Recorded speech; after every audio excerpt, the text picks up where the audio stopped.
తులసి కోటకి రంగులు వేసి 2 సంవత్సరాలయింది. ఈ మధ్య మరీ పాడైపోయింది. పసుపు, కుంకుమలతో ముగ్గు పెడుతుంటే వర్షం వచ్చినప్పుడు మొత్తం అంతా పోతుందనమాట. అందుకని దీపావళి వస్తుంది, ఎలాగో కార్తీక మాసం ఉంది కాబట్టి ఒకసారి మళ్ళీ రంగు వేసేద్దామని చెప్పి ముందు తులసమ్మనంతా శుభ్రంగా కడిగేశాను.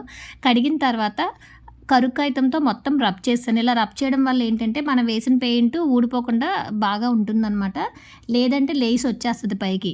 మొత్తం ఇలా గరుకాయితంతో రబ్ చేసిన తర్వాత ఫస్ట్ యెల్లో కలర్ అయితే వేసుకోవాలన్నమాట. ఒక కోటింగ్ వేసి అది బాగా ఆరిపోయిన తర్వాత సెకండ్ కోటింగ్ వేసుకోవాలి. అలా సెకండ్ కోటింగ్ వేయడం వల్ల ఏంటంటే మనకి యెల్లో కలర్ బాగా కనిపిస్తుంది. లేదనుకోండి కొంచెం లైట్‌గా మచ్చలుగా ఉన్నట్టు అంటే అంతకుముందున్న కలర్స్ కూడా మనకు కనిపించేస్తాయన్నమాట. అందుకని డబుల్ కలర్ అయితే వేసుకోవాలి. డబుల్ కలర్ వేసిన తర్వాత కూడా బాగా ఆరిపోవాలి. ఆరిపోయిన తర్వాత మనకి నచ్చినట్టుగా కలర్స్ తోటి ఇలా డిజైన్ చేసుకోవచ్చనమాట. నేను అంతకుముందు ఉన్న రెడ్ కలరు, గ్రీన్ కలర్‌తో అలా మొత్తం అయితే వేసాననమాట.